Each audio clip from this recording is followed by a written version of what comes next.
berbahagia. Pembahasan kita kali ini adalah tentang ridha. Apa itu ridha? Ridha secara bahasa artinya kembali. Menurut istilah syarak, ridha berarti kufur setelah keluar dari Islam. Untuk itu, mari sama-sama kita bahas pengertian ini. Yang tidak baik. Makanya ridha itu ada 4 bagiannya. Di antaranya adalah ridha dengan ucapan, perilaku kehidupan mereka yang berpindah agama itu.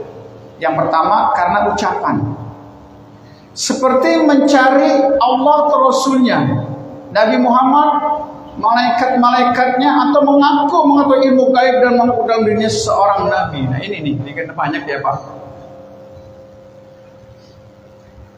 Dia berkata, saya beriman kepada Allah, tapi saya tidak yakin Allah di mana gitu. Ini sudah ridha namanya. Dengan ucapan. Saya percaya dengan Nabi Muhammad, tapi saya percaya lagi dengan Nabi lain. Banyak nggak kayak gitu? Saya percaya pada malaikat-malaikat, tapi saya tidak pernah melihat malaikat-malaikat. Jadi saya kurang yakin. Nah itu udah ridha dengan ucapan.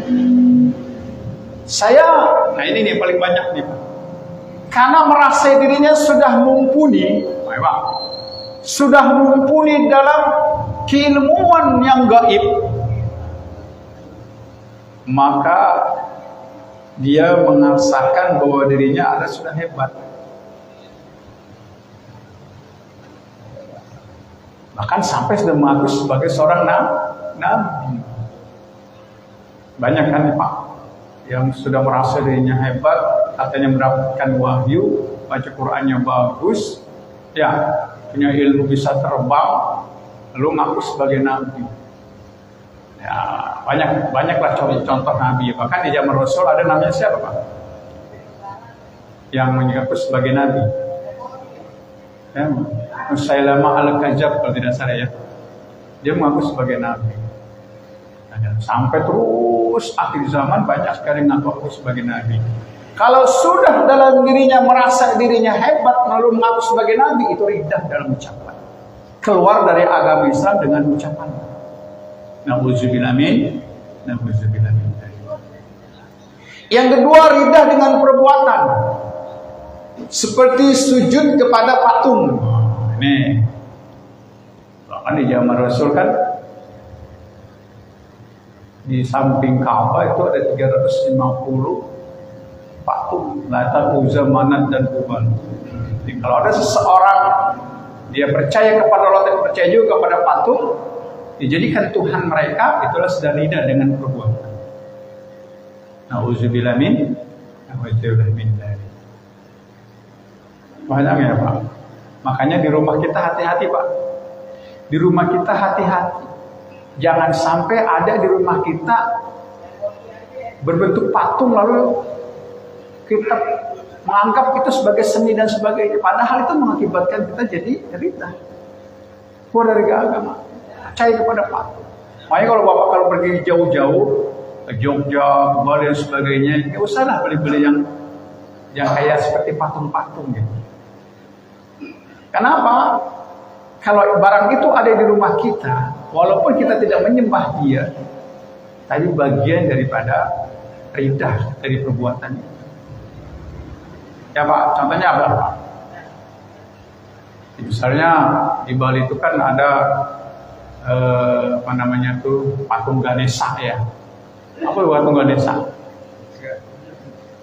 Ya, sebuah patung yang disembah oleh orang-orang mereka dari bentuk gajah. Ada tuh dijual ada Pak. Di masing-masing objek wisata tuh banyak dijual. Lalu kita beli, kita bawa pulang. Kita taruh di rumah kita, taruh di etalase, ditaruh di bufet misalnya. Itu udah bagian daripada ridha perbuatan. Jangan kayak gitu. Ya Pak. Jangan sampai kita membeli barang-barang patung-patung walaupun kita tidak berniat untuk menyembah dia, tapi kita usah ada di rumah kita gitu. Jangan sampai terjadi. Bagus kita beli makanan aja bawa pulang. Tapi jangan beli patung. Ada lagi yang beli candi-candi itu kalau ke Jogja, candi Prambanan, candi Borobudur, kan itu gantungan kunci itu ya. Ya kan? Usahakan kalau bisa jangan taruh di rumah kita yang seperti ini. Yang kedua, percaya kepada pohon. Bod, ya kalau kita lihat yang pernah ke Bali, ya hampir mayoritas pohon-pohon itu dijadikan satu bagian rutinitas hidup ibadah mereka. Pohon yang besar dikasih sarungnya dan sebagainya. Islam tidak mengajarkan itu. Bahkan ada lagi di Gunung Kawi ya Pak. Di daerah Gunung Kawi itu kan pohonnya besar-besar. Disembah, minta untuk dapat keselamatan, minta dapat rezeki. Tapi yang nemani pohon itu siapa? Siapa? Makhluk kan? Dia minta kan? Itu sudah syirik atau sudah ridha keluar dari ajaran Islam. Nggak boleh. Batu, nah lagi batu. Nah ini batu cincin terus. Pakai batu cincin seperti ini. Niat kita dengan batu cincin ini saya sudah mempunyai kekuatan. Dengan batu cincin ini saya sudah mempunyai kehidupan yang hebat. Maka keyakinan itu mengakibatkan menjadi ridha. Jadi keluar dari agama. Nah, pakai batu cincin, niatkan ibadah. Atau yang kedua, niatkan hiasan. Hiasan, insya Allah tidak ada unsur ridha di situ. Kuburan, ridha perbuatan dengan mempercayai kuburan, dalam kuburan itu ada sesuatu yang mengakibatkan membawa dirinya hebat, membawa dirinya mudah untuk sesuatu dari itu. Makanya kita diperintahkan untuk ziarah ke makam itu. Niat utama adalah kita ziarah untuk mengunjungi almarhumah, terutama orang tua kita. Yang kedua, tujuannya untuk mengingatkan diri kita. Baru suatu saat pun kita suatu saat akan kembali berada di sini. Makanya ketika kita masuk dalam kuburan ada ucapan salam. Assalamualaikum ya ahli kubur. Minal muslimin wal muslimat wal mu'minin wal mu'minat. Inna insyaallah bikum nantum ghafurun rahim. Kan ada situ di belakang. Tujuannya apa? Untuk mengingat. Kalau kau hari ini ada di sini terbaring di alam barzah atau di alam kubur, saya pun suatu saat akan bersama dengan suatu saat akan berada di sini, suatu saat akan saya menyusul di tempat ini. Jangan masuk ke kuburan, termasuk kepada orang tua kita Pak, nggak boleh. Pak, Ibu, saya minta berkahnya, saya minta ya supaya saya ini dan sebagainya, tidak boleh. Mintanya hanya kepada Allah Subhanahu wa Ta'ala. Jadi ridha perbuatan, percaya kepada kuburan atau makam yang mengakibatkan dia menyembah kuburan itu, percaya kepada kuburan itu, lalu dia minta kepada kuburan itu yang nggak boleh. Kalau ziarah dibolehkan oleh Rasul, walaupun awalnya dilarang oleh Rasul, tapi Rasul balikkan mengatakan silakan untuk ziarah, terutama untuk kedua orang tua kita, saudara kita. Paling bagus itu pada hari Jumat pagi atau sore. Ya Pak, ziarah ini. Nanti kita akan sampaikan manfaat ziarah saudara kita sampaikan. Jadi inti utamanya adalah ziarah. Paling utama adalah mengingatkan kita pun suatu saat akan kembali di sini. Makanya kalau melihat kuburan itu, ya Allah, pas di hati ya Allah. Suatu saat di situ saya rumah, ya kata almarhum Zainuddin Abidin apa Pak? RSSSSS kata beliau. Rumah sangat sederhana, selonjor aja susah. Itu rumah kita yang abadi. Tetapi jangan dijadikan kuburan itu sembahan kita. Ya Pak. Jangan dijadikan kuburan itu tempat meminta. Jangan dijadikan kuburan itu tempat mengadu. Walaupun di situ ada makam ibu kita atau ayah kita, tidak boleh kita meminta dan mengharapkan sesuatu dari kuburan itu. Hukumnya adalah riddah, kembali dan kehidupan dia tidak percaya lagi kepada agama Islam. Itu kuburan, memberikan sembelihan untuknya. Apa sembelihan untuknya? Misalnya kita motong sapi, atau motong ayam, atau motong kambing. Banyak nih kan. Ya Pak ya, mohon maaf ini banyak kejadian-kejadian sesuatu membangun tempat, entah itu hotel dan sebagainya, gedung besar, supaya gedungnya itu tidak runtuh, tidak hancur, maka dipotongnya sapi, ya, lalu dipendam sapi itu di tempat itu. Ini riddah, nggak boleh. Serahkan saja kepada Allah Subhanahu Wa Taala. Ketika ingin membangun sesuatu, tempat sesuatu, serahkan sama Allah. Tapi kalau sudah ditanam sesuatu di situ, apalagi Pak, Masya Allah, saya beberapa minggu lalu melihat sesuatu di surat kabar itu.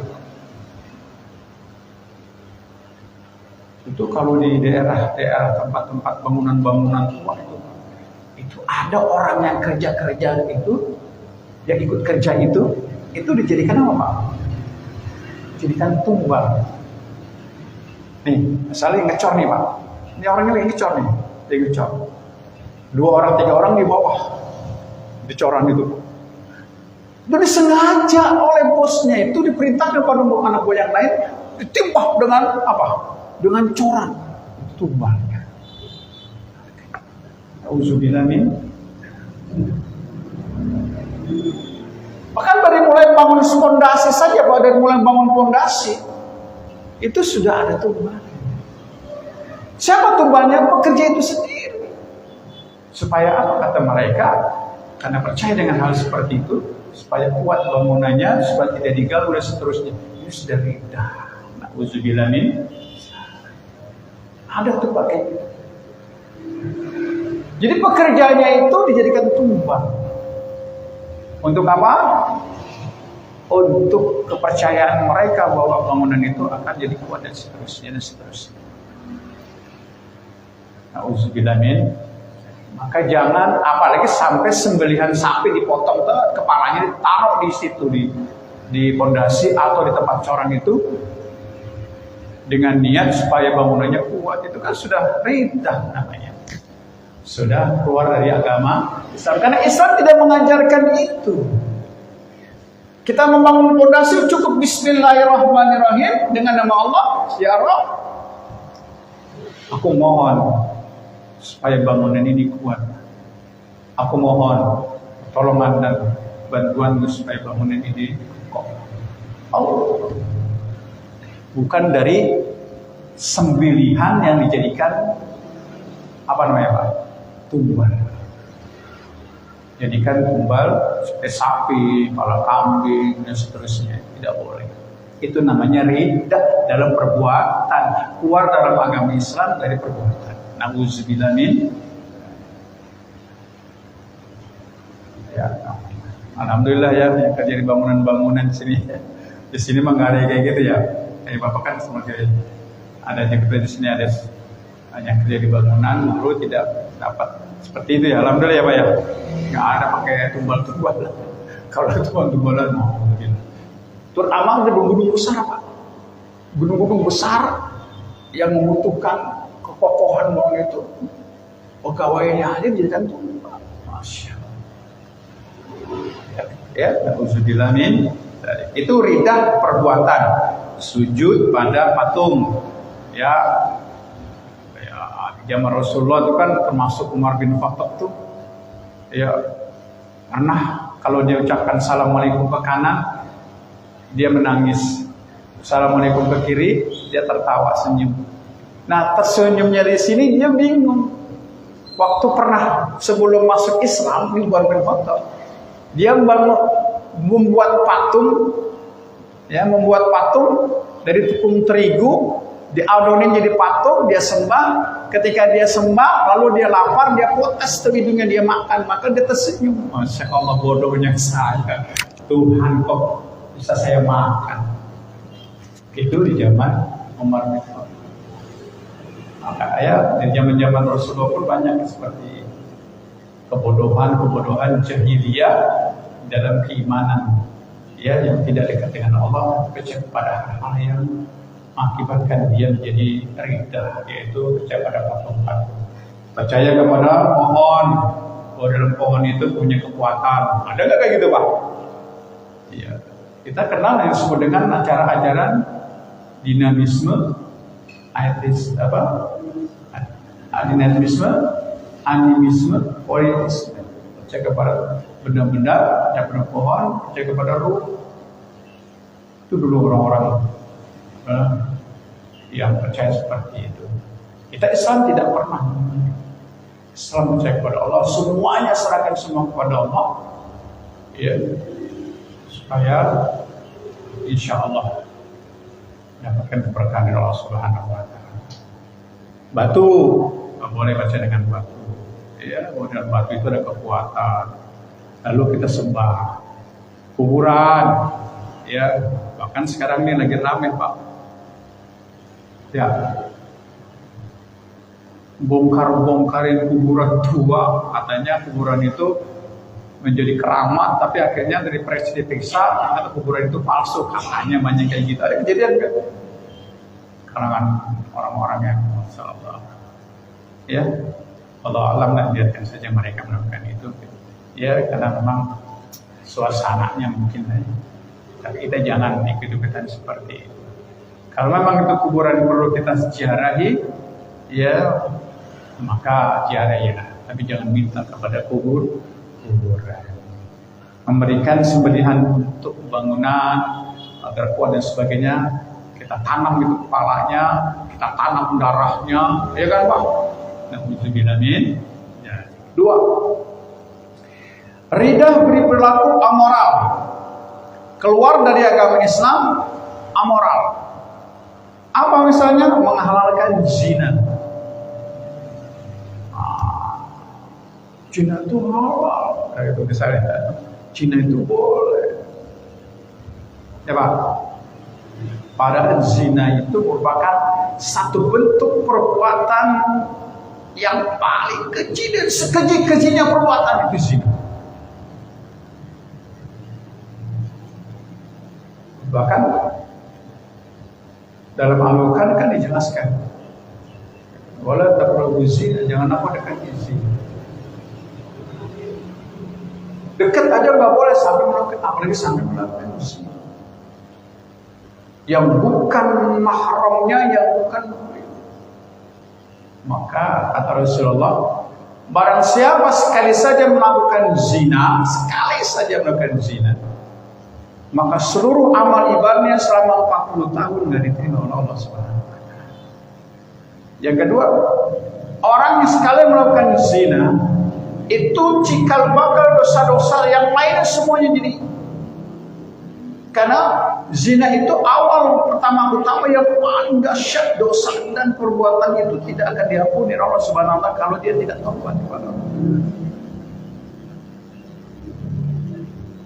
Dan zina itu merupakan satu bentuk kebinatangan dalam hidup.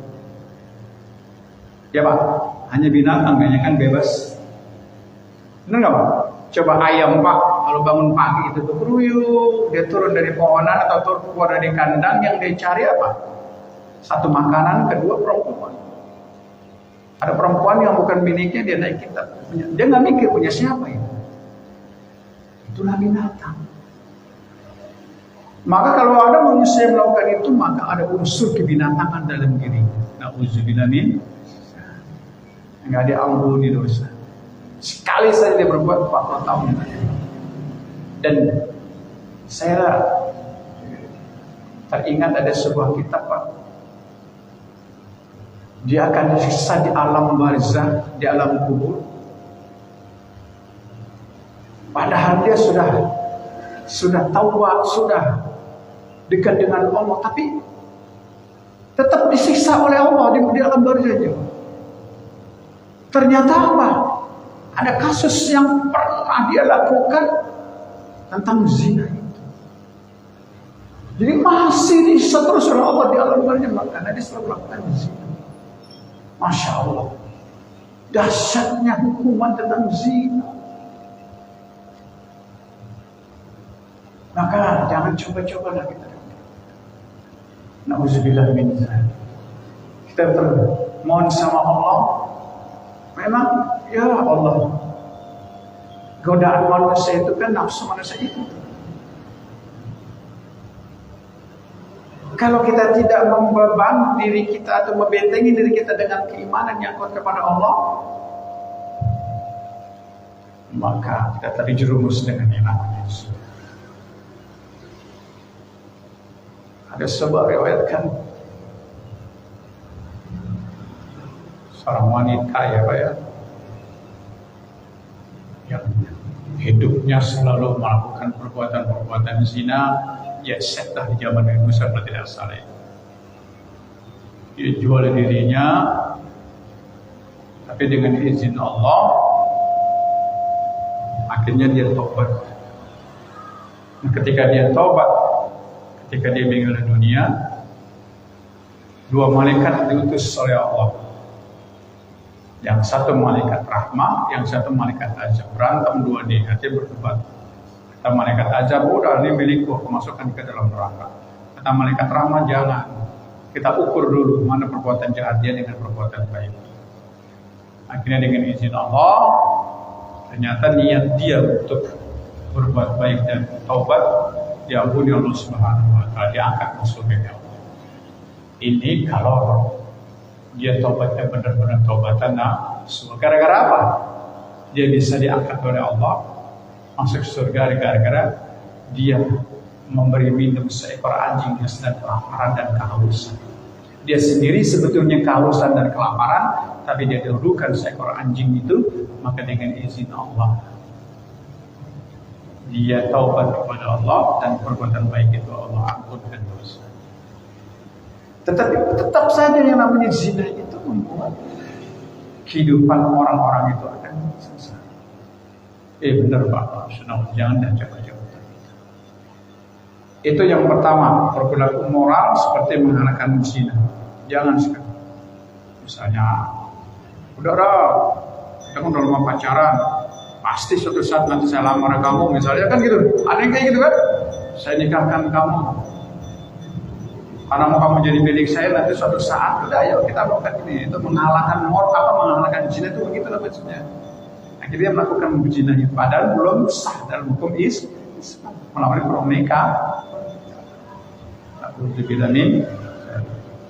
Yang kedua, minuman yang memabukkan. Dia bangga dengan minuman. Minuman apa? Minuman keras atau khamar dalam bahasa agama dan bahasa Al-Quran. Maka kata Rasulullah, minuman keras itu cikal awal utama yang mengakibatkan dosa lain ikut. Selain zina tadi, termasuk zina. Ya. Dulu ada seorang anak muda baik Pak, alim, abid, ahli ibadah, ahli baik dan sebagainya. Tapi gara-gara apa dia bisa melakukan kesalahan? Gara-gara godaan wanita dalam hidup. Diganggu dia, dirayu dia, akhirnya terpesona dengan wanita itu. Karena wanita ini adalah memang wanita tidak benar. Masuk ke dalam sebuah kamar, diancam laki-laki ini, laki-laki yang baik ini, yang soleh tadi. Satu, di depan ada pisau. Yang kedua, di depan ada anak kecil. Yang ketiga, ada minuman keras. Suruh pilih oleh wanita ini. Padahal si laki-laki ini soleh, alim, abid. Kata si laki-laki dalam hatinya, kalau saya bunuh dosa besar. Kalau saya anak ini nanti bicara dosa besar. Dosa saya berbuat dosa atau berbuat zina. Ini minuman keras nih, ringan nih, mudah-mudahan bisa terampuni. Diminum minuman keras itu Pak, apa yang karena dia kebanyakan minuman keras, lupa diri, akalnya hilang, imannya hilang, dia berzina dengan perempuan itu. Satu dosanya. Dua, dengan minuman tadi. Yang ketiga, dia lihat si anak laki-laki yang kecil tadi ini, mikir dia, kalau anak ini keluar lalu dia bicara kepada orang lain, habis saya ini. Akhirnya diambil pisau itu, dibunuh anak kecil. 3 dosa. Dosa minuman keras, dosa berzina, dosa membunuh. Gara-gara apa awalnya? Gara-gara minuman keras, memabuk. Nah, kalau orang sudah menjadikan minuman keras bagian hidupnya, maka sudah rida. Ketika kotor, fly to the sky, mabuk dia. Hanya jangan sampai kita coba-coba. Karena dalam kata Rasulullah, ma'askaru kasirun faqoridun haram. Sedikit dan banyak minuman keras tetap haram. Pak, saya cuma setetes, Pak. Itu minuman keras tetap haram. Yang membelikan, yang beli, yang minum di sampingnya, nyicipin juga sakit, itu haram tetap. Dan menjadikan minuman keras bagian dari hidupnya. Kalau saya tidak minum, nah ini. Kalau saya tidak minum, mati saya, rida. Sudah keluar dari agama. Kenapa? Dia tidak bangga dengan minuman lain, air putih, minuman yang lain. Yang ketiga, mengharamkan apa yang telah disepakati ulama-ulama. Mengharamkan apa yang telah disepakati ulama-ulama. Apa misalnya mengharamkan sepakati ulama-ulama?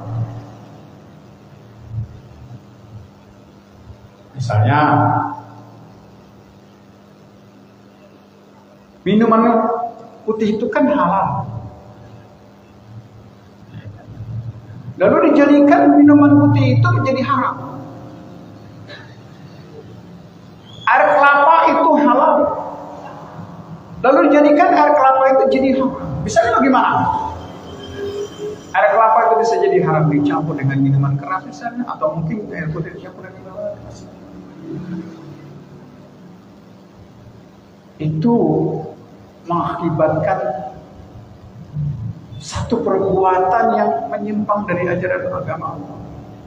Maka disebut dengan bid'ah. Jangan sampai kita melakukan itu. Yang terakhir, yang keempat, sebelum kita lanjutkan minggu depannya, selalu meninggalkan sholat. Nah ini dia. Ternyata, ya Allah ya Rasulullah, Masya Allah. Ternyata ridah itu karena gara-gara sengaja meninggalkan sholat. Berarti ketika dia tidak sholat, berarti dia meninggalkan agamanya. Mana sabda Nabi dalam sebuah hadis riwayat Muslim, Bismillahirrahmanirrahim, bainal abdi wa bainal kufra tarakus salah. Bedanya antara hamba Allah dengan kafir ialah meninggalkan sholat. Ini apa bedanya orang kafir dengan orang yang tidak melaksanakan sholat? Apa bedanya orang yang kafir dengan orang yang tidak sholat? Akhirnya dijadikan orang yang tidak sholat menjadi orang kafir. Maka ridah dari agama. Jadi gara-gara nggak sholat dikatakan sebagai orang yang ridah, orang yang keluar dari agama Allah. Ya Pak. Bainal abdi wa bainal kufri tarkus salah. Perbedaan antara hamba Allah dengan kafir ialah meninggalkan sholat. Jadi orang Islam yang tidak sholat berarti apa? Kafir, kata Rasulullah Sallallahu Alaihi Wasallam, dengan riddah keluar dari agama Islam. Ngeri ternyata. Maka dari itu, mari kita dekatkan diri kita kepada Allah, terutama sholat Allah. Dan saya sudah sampaikan itu yang balasan orang bersolat di dunia, balasan orang bersolat di alam barja, balasan orang berada di alam mahsyar, balasan orang berada di alam kiamat dan seterusnya. balasan orang yang meninggalkan sholat di dunia, balasan orang melaksanakan meninggalkan sholat di alam barzah, balasan orang yang meninggalkan sholat di alam mahsyar, seterusnya. Ngeri bahwa ternyata riddah itu banyak macamnya. Keluar dari agama Islam gara-gara ucapan, keluar dari agama Islam gara-gara perbuatan, keluar dari agama Islam gara-gara perilaku amalan, keluar dari agama Islam gara-gara meninggalkan sholat. Mudah-mudahan kita berharap kepada Allah, kita berguna kepada Allah agar kita terhindar dari seperti itu, dan kita berguna kepada Allah Subhanahu Wa Taala agar kita terhindar dari ucapan-ucapan yang mengakibatkan, walaupun berkusir bukan kita bercanda, mungkin gurauan dan sebagainya, tapi itu akan mengakibatkan menjadi riba. Atau perbuatan-perbuatan kita yang selalu percaya kepada Allah, percaya kepada yang lain, maka itu masuk riba. Atau mungkin amoral kita, gara-gara kita zina, minum dan seterusnya, dan gara-gara kita meninggalkan sholat, kita jadikan sebagai orang yang berbeda. Na'udzubillah min. Semoga Allah melindungi kita, Allah menjaga kita dari perbuatan-perbuatan tersebut, sehingga kita mendapatkan kemuliaan dari Allah Subhanahu Wa Taala. Ada pertanyaan, Pak? Ya, berapa menit lagi ini? Kalau itu kan tadi ada akun-akun. Iya. Kalau kita di rumah ada gambar-gambar binatang, Iya. mungkin anjing, Iya. atau foto-foto bagaimana? Iya. Ada larangan-larangan yang selain patung tadi adalah mempercayai atau menempel barang-barang yang hidup. Makanya kalau bisa ada sebagian ulama mengatakan keras tuh.